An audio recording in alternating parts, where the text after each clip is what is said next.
The year was 2847, and humanity had finally reached the stars. After centuries of hard work and sacrifice, Earth had sent its best representatives to meet the rulers of the galaxy. Admiral Daniel Cole stood at the front of the human group as their ship docked at the great station orbiting Thesara Prime. He had spent his whole life preparing for this moment. Beside him stood Dr. Rebecca Shaw, the smartest person on Earth when it came to alien languages, and Commander Nathan Price, a soldier who had fought in the wars that united humanity under one flag. The station was unlike anything they had ever seen. The walls were made of living crystal that glowed with soft colors. The colors changed based on the mood of whoever was nearby. It was beautiful and terrifying at the same time. Daniel took a deep breath and led his team forward. The chamber of the Galactic Concord was massive. 12 platforms rose from the floor, each one holding a representative from one of the ancient species that ruled the Milky Way. These beings had controlled the galaxy for over 50,000 years. To them, humanity was nothing more than a newborn baby trying to sit at the table with giants. High Arbiter Kelthan of the Vorath spoke first. His body was made of living stone, and his voice sounded like rocks grinding together. He was the oldest and most powerful of all the representatives. When he spoke, everyone listened. "You come before us seeking membership in the Concord," Kelthan said. "Tell us why we should allow your kind to join our ranks." Daniel stepped forward. His heart was beating fast, but his voice was steady. "We offer our determination, our ability to adapt, our willingness to learn from your civilizations and grow alongside them. Humanity has come far in a short time. We believe we can contribute to the galactic community." Laughter filled the chamber. It was not kind laughter. The Shantari representative, a being made of pure energy trapped inside a crystal shell, flickered with amusement. "Determination," it said. "The insects that infest dead planets are also determined. Should we grant them membership too?" Rebecca clenched her fists at her sides. Nathan took a slow breath to control his anger. Daniel kept his face calm even though the words cut deep. The deliberation lasted 3 days.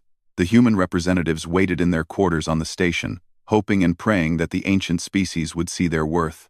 Reports came in slowly and each one was worse than the last. The Vorath thought humans were too primitive. The Shantari found them energetically incompatible.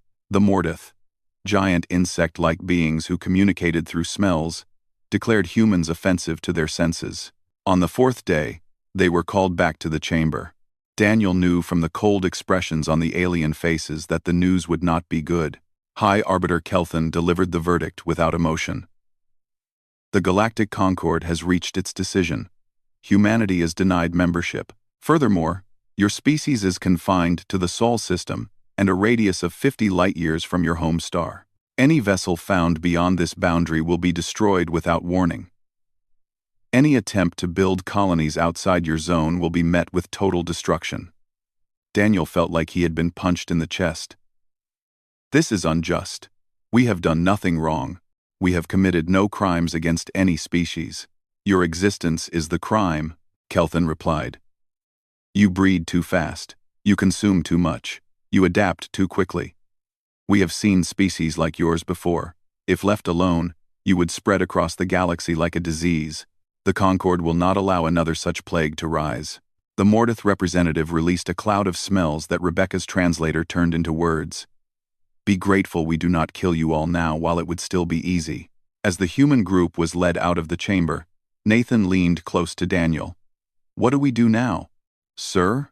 Daniel looked back at the towering aliens, at the casual dismissal in their inhuman eyes. They did not see humans as threats. They saw them as pests to be controlled. "We go home," Daniel said quietly, "and we remember every single word they said." The news of the exile hit Earth like a bomb. People filled the streets in anger. Politicians shouted for war. Military leaders demanded that humanity fight back. Religious leaders called for acceptance of their fate. The world was divided and confused and scared. In a secure bunker beneath the mountains, the leaders of humanity's united government gathered to decide what to do next. President Laura Mitchell sat at the head of the table. She had grown up poor, and fought her way to the top through sheer will and intelligence. Now the fate of her entire species rested on her shoulders. General Patrick Coleman wanted to fight. They think we are weak. We should build the biggest fleet in history and show them what humans can do. Dr. Kevin Walsh, the head of all scientific research, disagreed. We cannot fight them. Their technology is thousands of years ahead of ours. If we attack, they will destroy us completely. We need time to catch up. Admiral Cole, freshly returned from his humiliation, stayed silent until the president called on him directly. Daniel, you stood in front of them. You looked into their eyes. What did you see? He thought carefully before answering. I saw arrogance. The kind that comes from never being challenged. They have ruled the galaxy for so long that they cannot imagine anyone threatening them. They put us in a cage and expect us to accept it quietly. Should we accept it? Laura asked. Daniel shook his head slowly. Every cage has weak points. Every empire has blind spots. They gave us 50 light years to live in. That is not nothing. There are resources in that space. There are planets and moons and asteroids.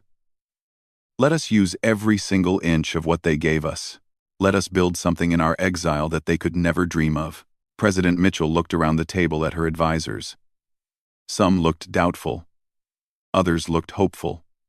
All of them looked to her for the final decision. Then that is exactly what we will do, she said. They cast us out because they thought we were nothing. We will prove them wrong, not through war, not through rage. Through building something greater than anything they have ever seen. And so humanity began its long journey in the darkness. Cast out by the galaxy, confined to a tiny corner of space, written off as nothing more than pests, but in the hearts of 8 billion people, a fire had been lit. It was a fire of determination and defiance. It would burn for centuries. And one day, it would light up the entire galaxy. The first 100 years of exile were the hardest that humanity had ever faced. The anger and shame of being rejected by the galaxy burned in the hearts of every human being. But instead of letting that pain destroy them, they turned it into fuel. Every insult they had received became a reason to work harder. Every dismissive laugh from the alien council became motivation to prove them wrong. Dr. Amanda Clark became the most important person in humanity's transformation. She was a physicist who had dreamed of studying at the great universities of the Concord species. That dream had been stolen from her when humanity was cast out. So instead of learning from the aliens, she decided to surpass them. She built her own university on Mars and called it the Clark Institute. It became the birthplace of technologies that the galaxy thought impossible for such a young species. They believe we are limited by our short lives, Amanda told her first class of students. They think that because we only live for 100 years, we cannot think about the future. They are wrong. We will show them what humans can do when they set their minds to something. Her first great achievement was the longevity treatment. It was not true immortality, but it could extend a healthy human life to 300 years or more. The first generation to receive this gift dedicated their extended years to a single purpose. They would catch up to the galaxy no matter how long it took.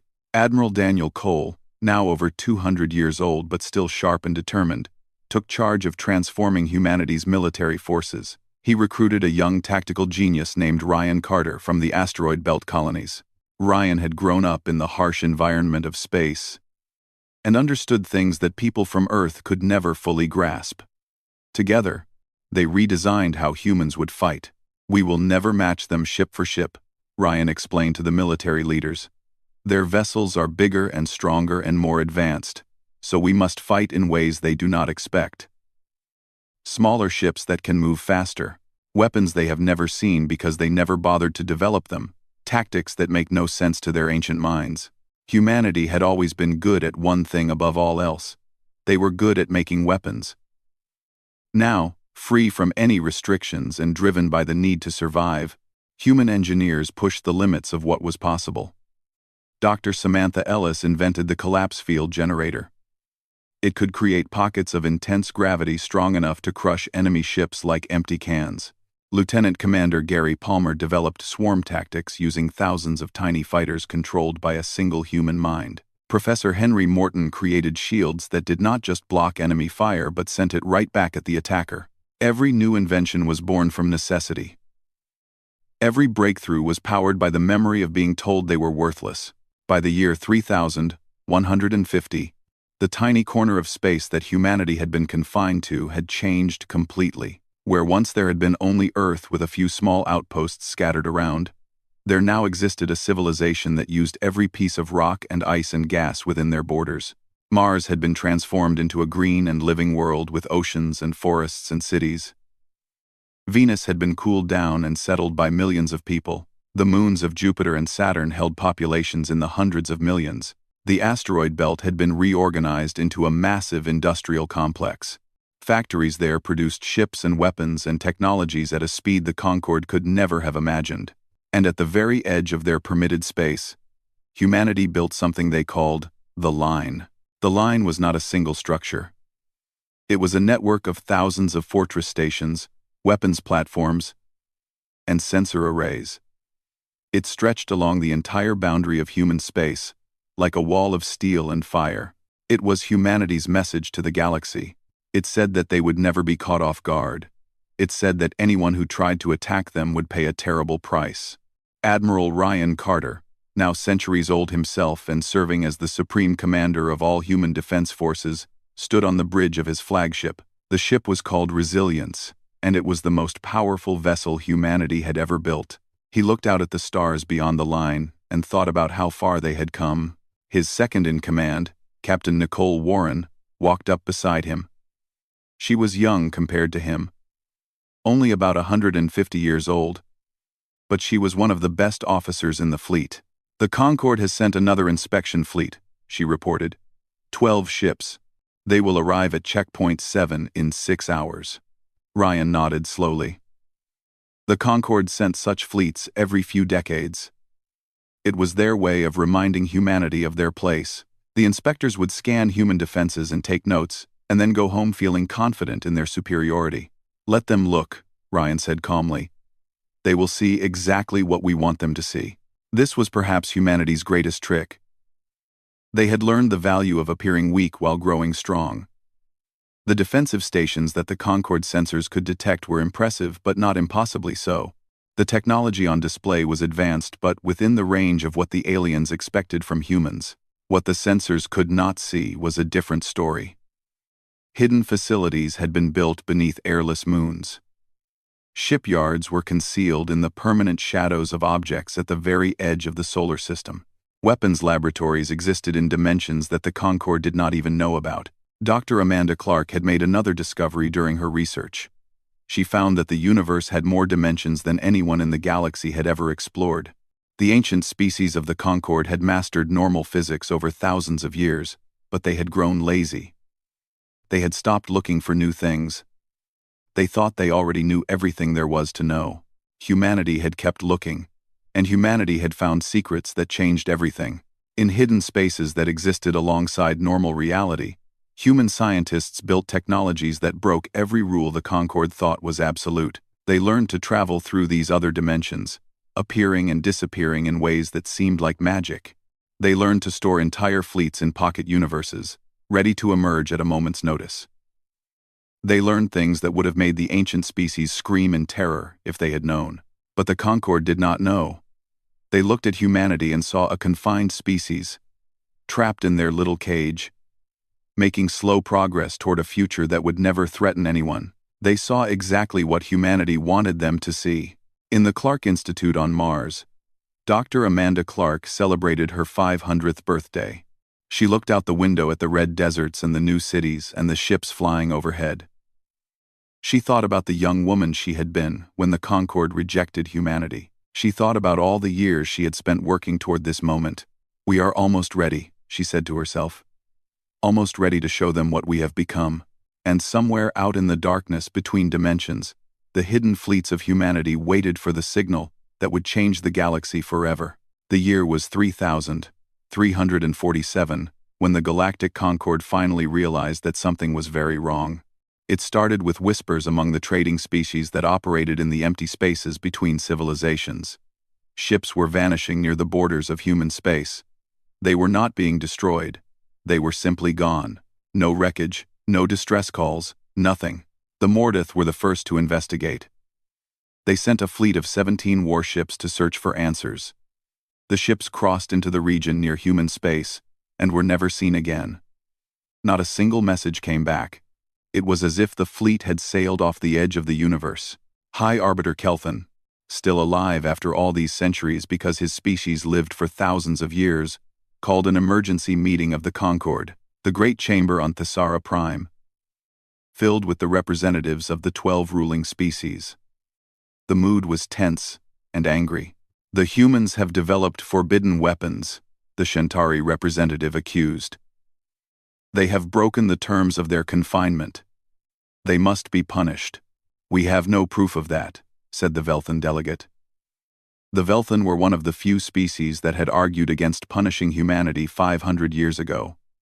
There could be other explanations for the disappearances. What other explanation? Kelthan demanded. His stone voice echoed through the chamber. 17 warships do not simply vanish into nothing. The humans are responsible. I am certain of it. Before anyone could respond, every screen in the chamber flickered and changed. A human face appeared on all of them at once. It was Admiral Ryan Carter, Supreme Commander of humanity's defense forces. His expression was calm and confident. He did not look like a man who was afraid of the most powerful beings in the galaxy. Distinguished members of the Galactic Concord, Ryan said. 500 years ago, you cast humanity out of the galactic community. You confined us to a small corner of space and expected us to accept our fate quietly. You expected us to stay weak and obedient forever. You were wrong. The Concord members stirred with anger. But Ryan continued speaking before anyone could interrupt. Your ships entered our space without permission. They were given warnings to leave. They ignored those warnings. So we removed them. The crews are alive and being treated well. They will be returned to you when we are ready. This is not a declaration of war. It is a statement of fact. The exile you forced upon us is over. From this day forward, humanity will go wherever we choose. We will build wherever we want. We will not attack you unless you attack us first. But we will never accept your restrictions again. The transmission ended. Silence filled the chamber for a long moment. How dare they? The Mordith representative hissed through a cloud of angry scents. How dare these insects threaten us? High Arbiter Kelthan rose to his full height. His stone body seemed to glow with fury. Assemble the fleet. The largest fleet in 3,000 years. We will crush these humans and remind the galaxy what happens to those who defy the Concord. The punitive fleet came together over the next few months. 800 warships from 6 different species gathered at the edge of human space. It was the most powerful military force that had been assembled in living memory. The ships were massive and ancient, covered in weapons that had destroyed countless civilizations throughout history. Fleet Admiral Kelthan Prime commanded the armada from his dreadnought, the Eternal Judgment. He was the High Arbiter's own offspring, raised from birth to be a warrior. He had never lost a battle. He did not plan to start now. Human forces are gathering along their defensive line. His tactical officer reported. We count approximately 200 vessels. They are smaller than ours on average. Kelthan Prime studied the enemy positions with calm confidence. They are outnumbered 4-1. This will be a slaughter. Order the fleet to advance. We will end this rebellion quickly. The battle began exactly as the Concord expected. Human ships rushed forward to meet the attackers. They fought with energy weapons and missiles and kinetic projectiles. They were skilled and brave, but they were clearly outmatched. The Concord fleet pushed through their defenses like a knife through soft flesh. Human ships exploded. Defensive stations were reduced to rubble. Kelthan Prime allowed himself a small smile. This is what happens when children challenge their betters. Then the trap was sprung. Across the entire battlefield, space itself seemed to tear open. Rifts appeared in the fabric of reality, glowing with colors that no one had ever seen before. From these rifts emerged ships, thousands of them, human vessels of designs that the Concorde had never seen before. They came from directions that should have been impossible. They came from above and below the plane of battle. They came from behind the Concorde fleet. They came from everywhere at once. "Where are they coming from?" Kelthon Prime shouted. His tactical officer's voice was shaking with fear. "Unknown. The rifts do not match any known type of faster-than-light travel. It is as if they are arriving from somewhere outside normal space entirely." The human fleet struck like a storm of fire and steel. Weapons that should not have existed cut through conquered shields like they were made of paper. Fighters that seemed to exist in multiple places at the same time overwhelmed the point defense systems. Ships that the Concorde destroyed reappeared moments later, completely undamaged, as if time itself was on the side of the humans. Admiral Ryan Carter commanded the battle from his flagship. His voice was calm as he issued orders through the dimensional communication network. "All wings, continue the encirclement. Leave them no escape route. I want this finished before they can regroup." The battle lasted 6 hours. When it was over, the great punitive fleet of the Galactic Concorde had been completely destroyed. 763 vessels were nothing but debris floating in space. The rest had surrendered. Kelthon Prime was captured alive and brought aboard the Resilience. He stood before Admiral Carter in a holding cell that was clean and comfortable. Even in defeat, he could not understand what had happened. "You could not have developed this technology in 500 years, he said. "It is impossible. No species in the history of the galaxy has ever advanced this fast." Ryan looked at him with something that might have been pity. "You are thinking in straight lines. The dimensions we discovered do not work the way normal space does. Time moves differently there. We have had much longer than 500 years to prepare. From our perspective, it has been thousands of years. Tens of thousands." Kelthon Prime felt the weight of those words crush down on him. "What are you going to do now? Destroy the conquered? Take revenge for your exile?" "No," Ryan said simply. "We are going to do something much more frightening to beings like you. We are going to offer the galaxy a choice. They can join us in building something new, or they can cling to the old ways and be left behind. But we will not destroy anyone who does not try to destroy us first.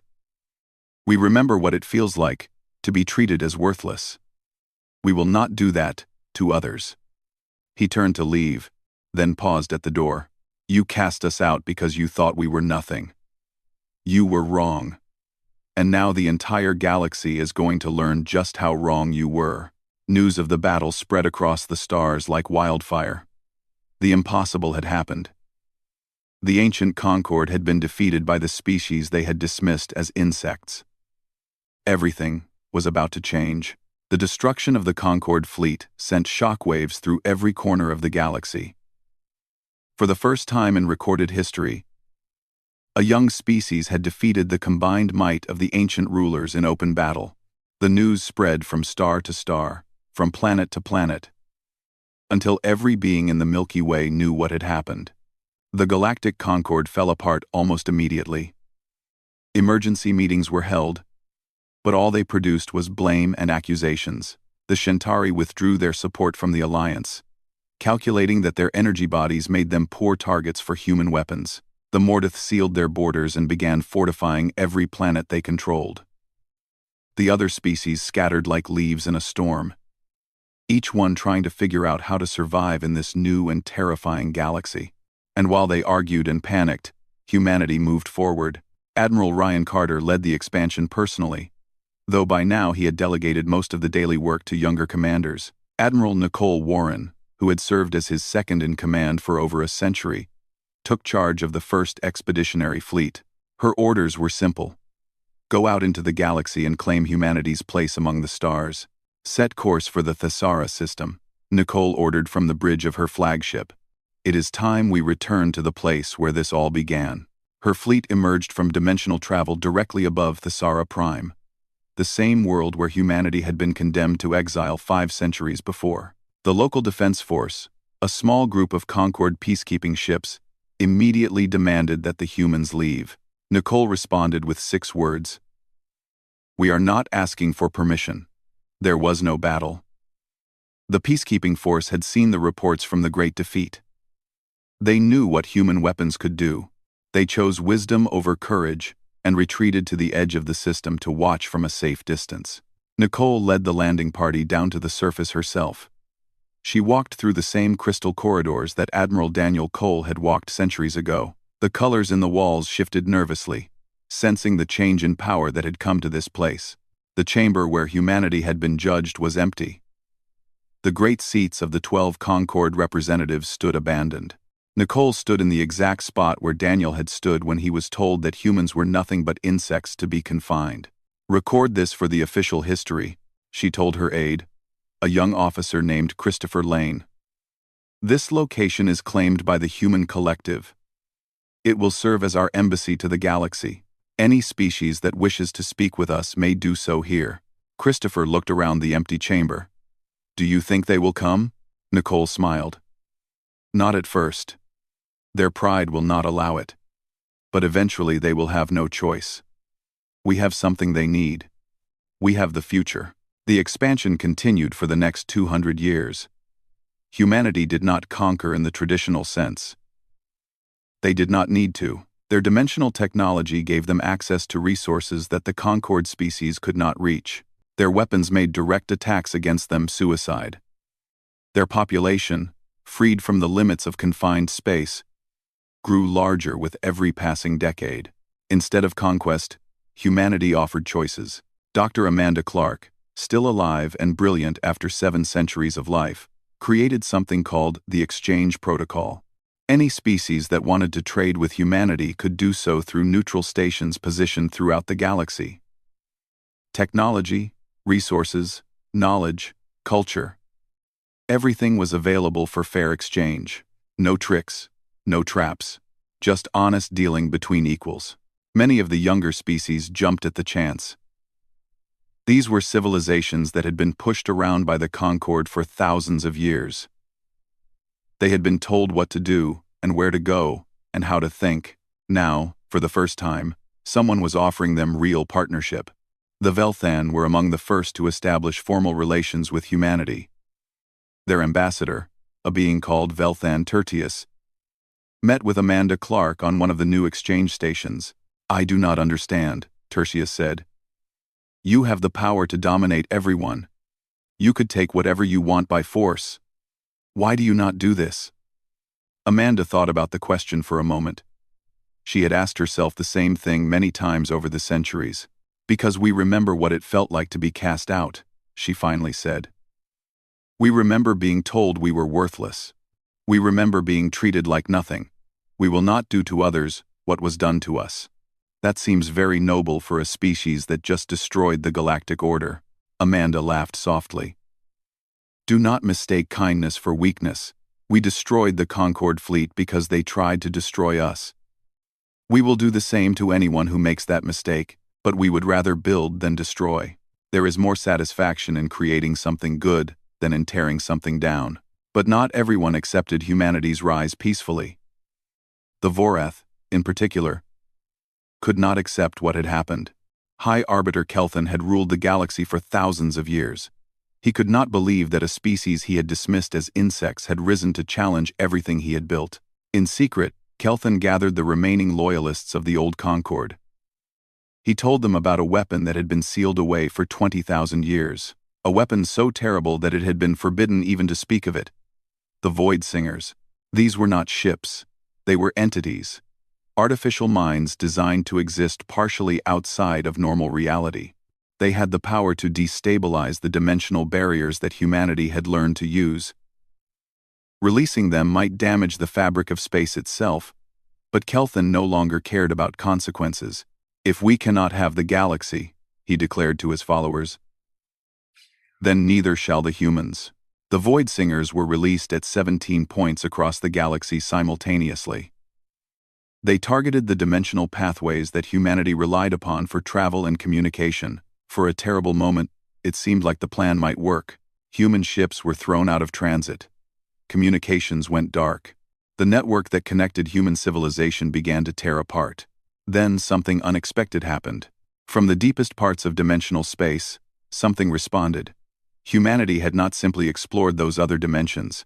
They had seeded them with monitoring systems. They had placed networks of linked human minds there. Consciousnesses that had chosen to exist beyond physical form. Admiral Daniel Cole, who had never truly died, but had transferred his awareness into the dimensional networks centuries ago, spoke directly into Kelthan's mind. "Did you think we would not prepare for this?" Daniel's voice echoed through dimensions. "Did you think we would leave ourselves open to the very technologies we created?" Run. The Void Singers were contained. The human networks absorbed them, redirecting their destructive energy into power that would fuel human expansion for centuries to come. Kelthan was captured and brought before a tribunal. Representatives from dozens of species watched as judgment was passed. His sentence was not death. Humanity had moved beyond such simple punishments. Instead, he was exiled, confined forever to a single world at the edge of the galaxy, cut off from everything that made civilization possible. The irony was not lost on anyone. The being who had cast humanity out was now cast out himself. As the guards led him away, Kelthan looked back at the humans who had judged him. He finally understood. He had made the worst mistake that any ruler could make. He had created an enemy, and then given that enemy the motivation and the time to become unstoppable. The galaxy would never be the same again. By the year 4500, the galaxy had changed beyond anything the ancient conquered could have imagined. The old order was gone, remembered only in history books and museum displays. In its place stood something called the Stellar Commonwealth. It was a federation of over 300 species bound together not by force or fear but by choice and mutual benefit. Humanity had not conquered the galaxy. They had done something far more impressive. They had made themselves essential to it. Human technology powered the transit networks that connected every inhabited world. Without human dimensional science, travel between stars would take years instead of hours. Human diplomats mediated disputes that had been festering for thousands of years. Conflicts that seemed impossible to solve were resolved through patience and creativity. Human scientists worked alongside researchers from every species, pushing the boundaries of knowledge in directions the old Concord had never considered. And humanity itself had transformed along with the galaxy they helped rebuild. Admiral Daniel Cole now existed as something more than human but still deeply connected to his origins. His consciousness spread across 17-dimensional planes, thinking thoughts that would have been impossible for any merely physical mind. He was more idea than flesh now, more pattern than matter. But when he chose to appear to others, he still looked like the young officer who had stood before the Concord centuries ago. Dr. Amanda Clark had chosen a different path. She remained physical, though her body had been rebuilt and repaired countless times over the long centuries. She preferred the weight of a real form.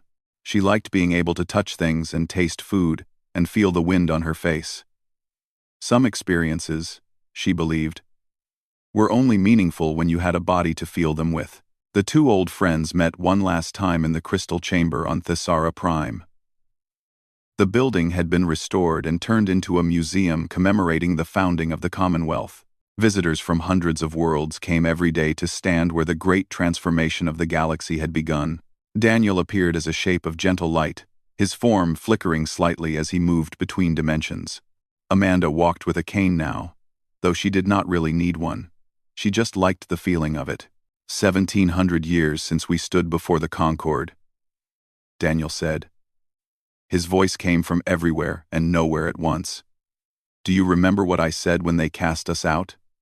Where? Amanda nodded slowly. Her memory, enhanced by centuries of modification, was still perfectly clear.